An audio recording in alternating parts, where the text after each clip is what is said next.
우선 18장은 거기에 이제 중간에 제목이 하나 있죠. 에티오피아에 관한 엄중한 계시 이렇게 되어 있습니다. 그 다음에 19장 보면 이집트에 관한 엄중한 계시 그렇게 되어 있죠. 그 다음에 20장 보면 아시리아가 이집트와 에티오피아를 황폐하게 함 이렇게 되어 있어요. 그러니까 18장은 에티오피아에 대한 하나님의 어떤 그 심판, 그리고 19장은 이집트에 대한 하나님의 심판, 그리고 20장은 그 심판이 아시리아를 통해서 하신다는 그런 내용, 이렇게 이제 구성이 되어 있다고 볼 수가 있습니다. 자, 우선 그래서 이제 에티오피아부터 먼저 생각을 해봅니다. 에티오피아 18장 1절에 보면 에티오피아의 강들 건너편에 있는 날개들로 그림자를 들이우는 땅에게 화가 있을지어다 이렇게 되어 있습니다. 여기 보면 강이라는 표현이 나오고 날개 그림자라는 표현이 나옵니다. 과연 이게 무엇을 얘기할까? 그래서 주석책도 보고 또 성경학자들은 어떻게 생각하고 있는지, 또 에티오피아에 대한 어떤 그 자연 환경 이런 것들을 좀 한번 살펴봤습니다. 봤더니 에티오피아는 참고로 지금 현재 상태를 보면 인구가 1억 2천. 그러니까 우리나라 인구가 지금 남한만 보면 대한민국이 얼마 됩니까? 한 5천만 되잖아. 그러니까 우리보다 한 2배 정도 인구는 된다 이렇게 볼 수 있고, 면적이 엄청 차이가 나요. 우리는 면적이 제곱킬로미터로 보면 10만 제곱킬로미터 정도 되는데 에티오피아는 100만 제곱킬로, 110만 제곱킬로 정도 되더라고요. 그래서 면적은 에티오피아가 굉장히 넓구나. 그 다음에 이제 또 하나 특이한 게 우리나라는 동쪽은 산이 있고 서쪽은 이제 평야지대잖아요. 그런데 그 에티오피아는 국토의 절반이 고원지대다. 국토의 절반이 고원지대다. 그리고 그 고원지대는 보통 해발 막 한 2000m 막 그렇게 높은 지대로 되어 있다. 우리가 알고 있는 그 에티오피아의 그 수도가 아디스 아바바라는 수도인데, 이 수도가 위치해 있는 높이가 해발 2,400m라는 거예요. 그러니까 우리가 생각하는 것보다는 엄청 높은 지대를 형성하고 있다. 그러다 보니까 이 높은 지대가 어떤 여기 에티오피아 강 건너의 날개들로 그림자를 들이우는 땅, 그 높은 지대이기 때문에 그렇게 표현한 게 아닌가 하는 그런 생각이 1차적으로 듭니다. 그리고 에티오피아에는 참고로 산이 제일 큰 높은 산이 있는데, 그 높은 산은 미터를 보니까 4,620m짜리 산이 있더라고. 우리 남북한 합해서 백두산이 우리 제일 높은데 백두산이 2,774m잖아요. 그러니까 거기는 뭐 그거보다도 2,000m 정도가 더 높으니 굉장히 높은 산이 있구나. 그 다음에 뭐 아디스 아바바가 기본적으로 2,400m 고치인데 뭐 거의 백두산하고 겨우 이게 겨룰 수 있는 그런 그 위치에 평지가 고원이 형성이 돼 있어가지고 거기에 수도가 형성돼 있다. 참 이 높은 지대에 사는구나 하는 걸 느낄 수가 있고, 그래서 시원하다고 합니다. 그 다음에 이제 거기에 강이 이제 여러 개 강이 있는데, 그중에 대표적인 강이 뭐냐면 청나일강이다. 청나일강. 다시 말하면 이집트로 이제 나일강이 형성이 되잖아요. 그게 에티오피아에서 청나일강이 흐르고, 그 다음에 에티오피아의 그 서쪽으로 수단이라는 나라가 있어요. 근데 수단에서 백나일강이 흘러가지고 청나일강, 백나일강이 합쳐서 이집트의 나일강이 형성이 되었더라고. 그래서 왜 청나일강이고 왜 백나일강인가, 무슨 의미가 있나 그러니까 물 색깔이 이쪽은 좀 푸르고 이쪽은 좀 하얗다 그 얘기예요. 아마도 모르긴 해도 이 푸른 쪽은 뭐랄까 이 협곡 이런 것들이 있어서 높은 지대에 흐르다 보니까 푸르게 형성이 되지 않았나 싶고 이쪽에는 평야가 형성되어 있지 않았나 이렇게 생각을 할 수 있습니다. 그래서 에티오피아는 그런 어쩌면 좀 보통 사람들이 살기에는 좀 높은 지대에 살고 있어서 사람들이 좀 드세일 수도 있겠구나. 약간. 그죠? 경상도 사람하고 전라도 사람하고 비교해보면 경상도 사람들이 좀 드세잖아. 전라도 사람들도 드센가? 아무튼 이게 그 산지 사람하고 평야 사람하고 이게 성격의 차이가 좀 납니다. 근데 여기 보면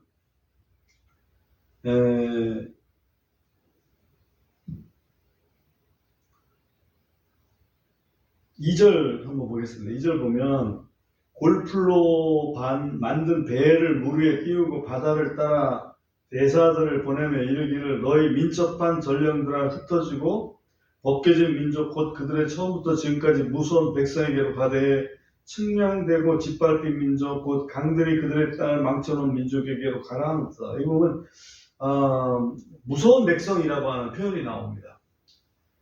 에티오피아의 특징이 좀 무서운 백성이다. 어찌 보면 이런 걸로 이해가 되는데 실제로 성경에서 말씀하고 있는 어떤 에티오피아하고 이스라엘의 관계에서는 어땠는가?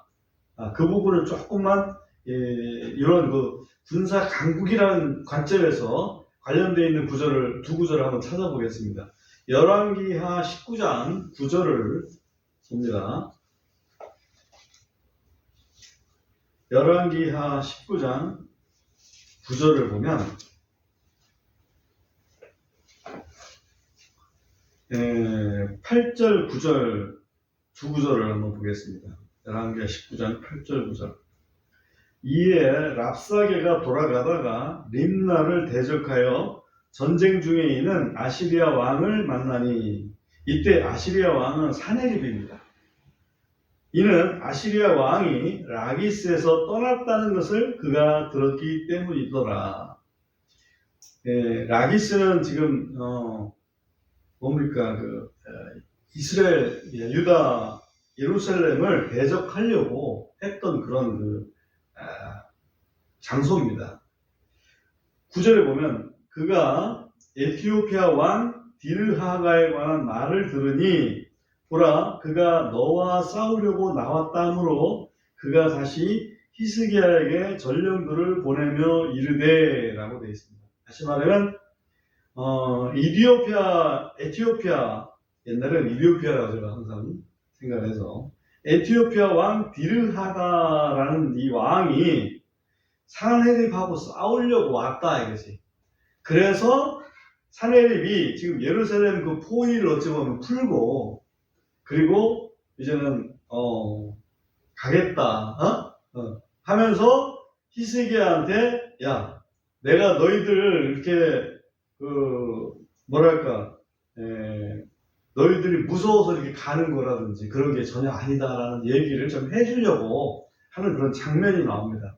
우리가 이 내용은 다른 시간에 우리가 공부할 수 있는 시간이 있으니까 놔두고 여기서 보면 에티오피아가 그렇게 만만한 나라는 아니구나.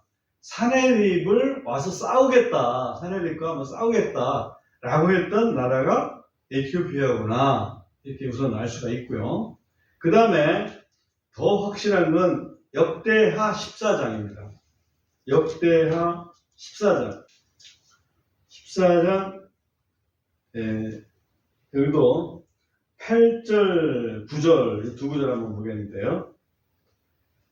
아사의 군대는 유다 중에서 방패와 창을 잡는 자가 30만 명이요. 베냐민 중에서 작은 방패를 잡으며 활을 당기는 자가 28만 명이니 이들은 모두 강한 용사더라. 여기 유다가 베냐민 지파, 유다 지파 있잖아요. 그래서 유다 지파에서 30만 명, 베냐민 지파에서 28만 명, 그래서 58만 명의 군사를 가지고 있다 이거지.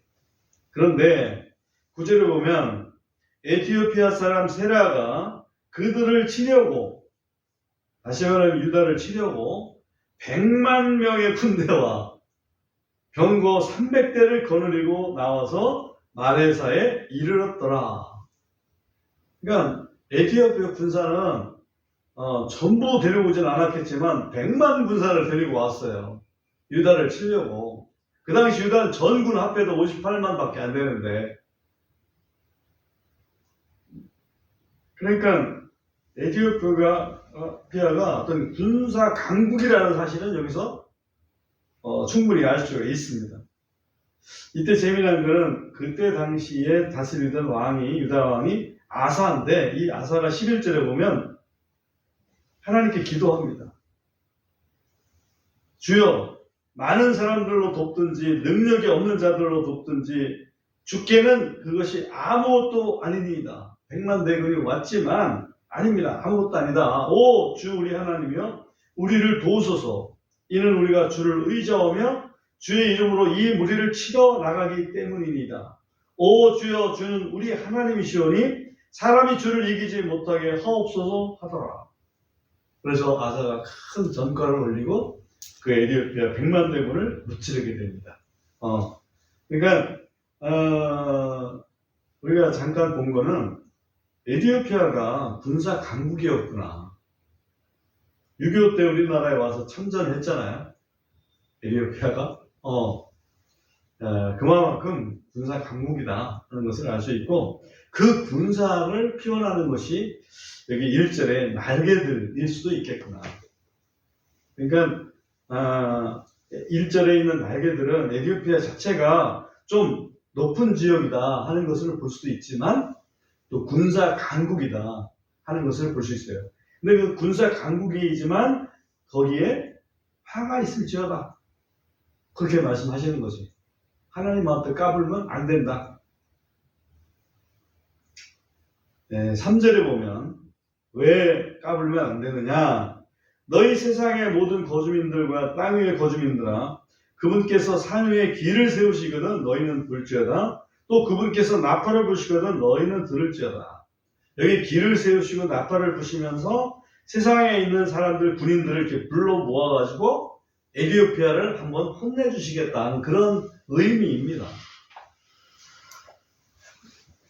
그래서 결국은 20장에서 보면 아시리아 군을 이렇게 끌어다가 에티오피아도 혼내고 이집트도 혼내고 하는 그 광경이 나옵니다.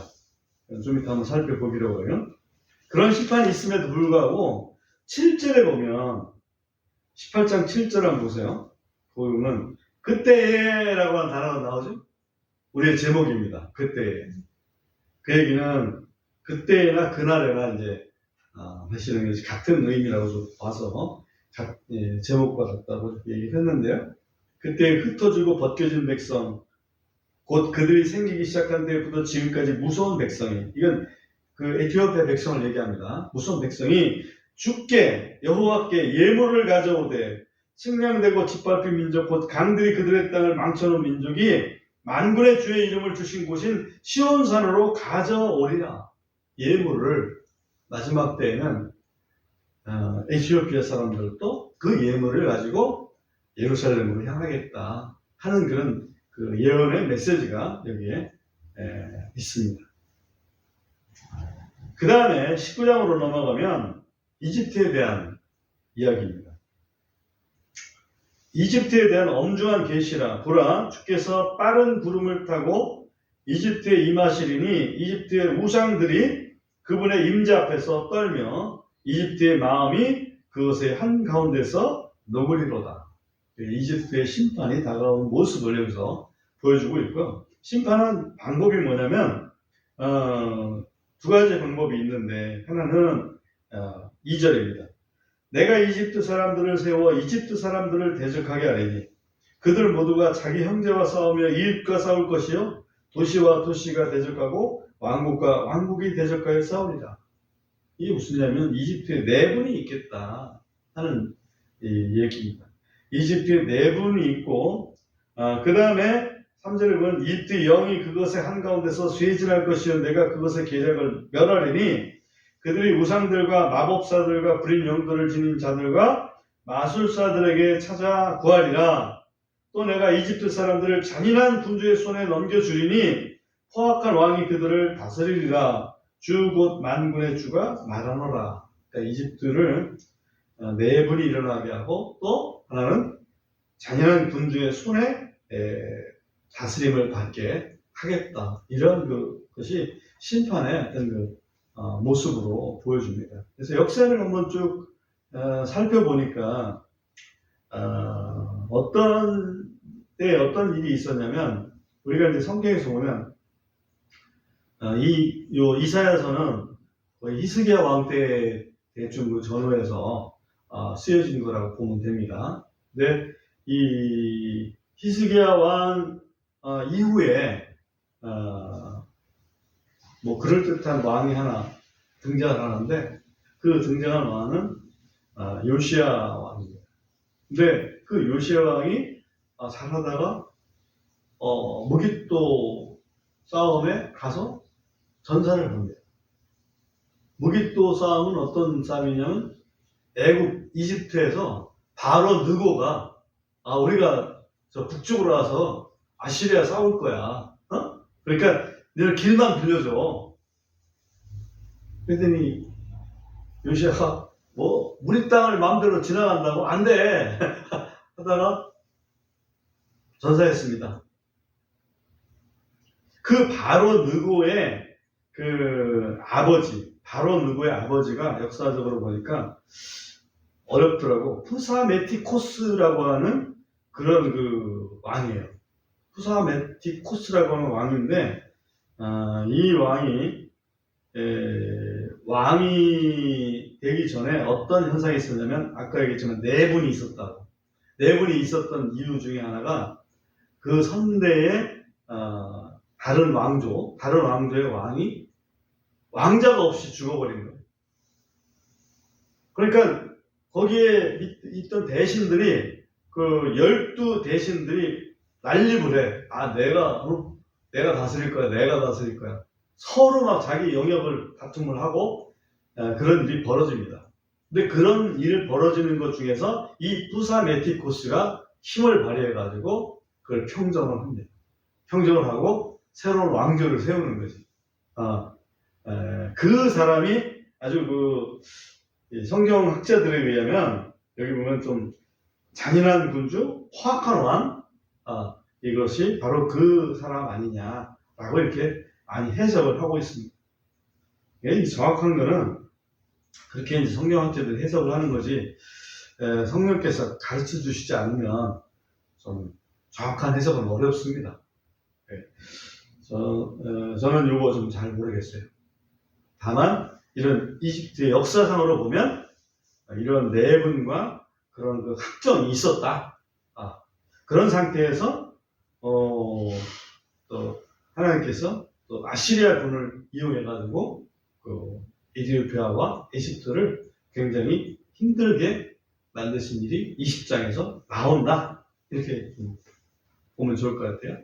20장에 잠깐 먼저 갔다가 핵심 구절 이따가 좀 보겠습니다. 20장에 잠깐 보면 20장 1절에 보면 다르다니 아스도스로 온 해에 그렇게 되어 있는데 이 다르다는 아수르 왕의 후하에 있는 장군 이름입니다. 다르다니 아스도스로 이 블레셋이라고 하는 곳의 그 도시 이름이 아스돗이잖아요. 거기에 온 해가 기원전 711년도더라고. 기원전 711년도인데 그때에 곧 아시리아 왕 사르곤이 그를 보냈을 때에 그가 아스돗에 대적하여 싸워 그것을 취하였더니 바로 그때 주께서 아모스의 아들 이사야를 통해서 그래서 아모스의 아들 이사야를 통해서 이르시기를 가서 내 허리에서 거친 베옷을 풀고 내 발에서 신을 벗을지니라 하시더라. 이에 그가 그대로 하여 벗은 몸과 맨발로 다니더라. 이때 이사야는 어찌 보면 행위 예언을 하게 됩니다. 표적 예언을 하게 되는데 711년부터 이 말씀을 듣고 3년 동안 벗은 몸 그리고 맨발로 다니는 거예요.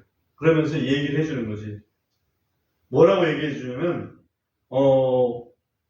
4절에 보면 그거예요. 이와 같이 아시리아 왕이 이집트 사람들을 죄수들로 에디오피아 사람들을 포로들로 사로잡아 끌고 가되 젊은 자나 늙은 자를 벌거벗기고 맨발인 채로 끌고 가며 심지어 그들의 엉덩이까지 드러내어 이집트의 수치가 되게 하리라. 그래서 그것을 보여주기 위해서 이사야 선지자를 통해서 그렇게 3년 동안을 살아가게 했어요. 그러니까 선지자의 역할은 정말 힘든 경우가 많다 이렇게 볼 수가 있습니다.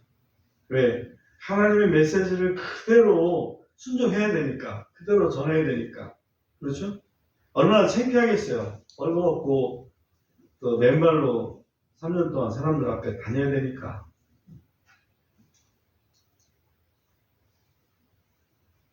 근데 그 이후에 BC 701년도에 사네립이라고 하는 왕이 있었잖아요.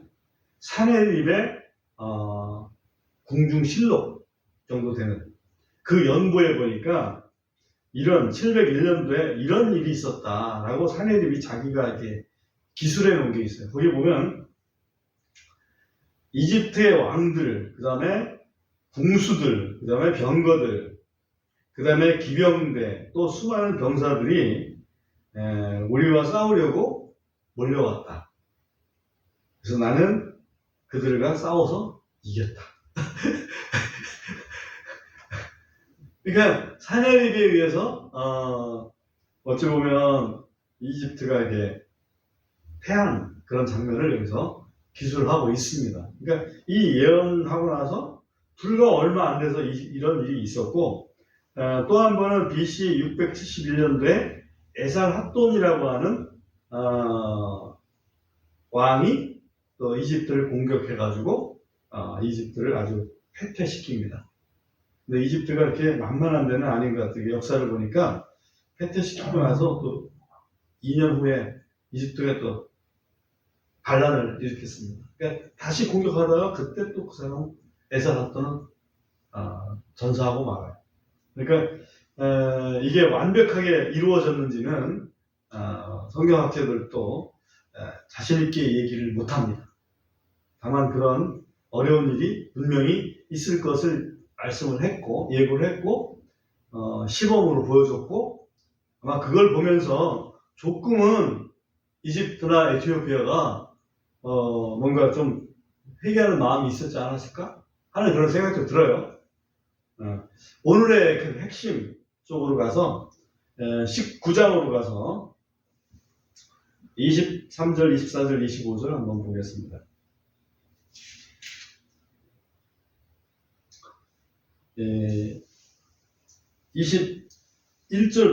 21절부터 보는 게 좀 낫겠네요. 그 앞에도 물론 의미가 있습니다만 21절부터만 보겠습니다. 주께서 이집트에게 알려지리니, 다시 말하면 이집트 사람들이 여호와를 알게 되겠다 그 말입니다.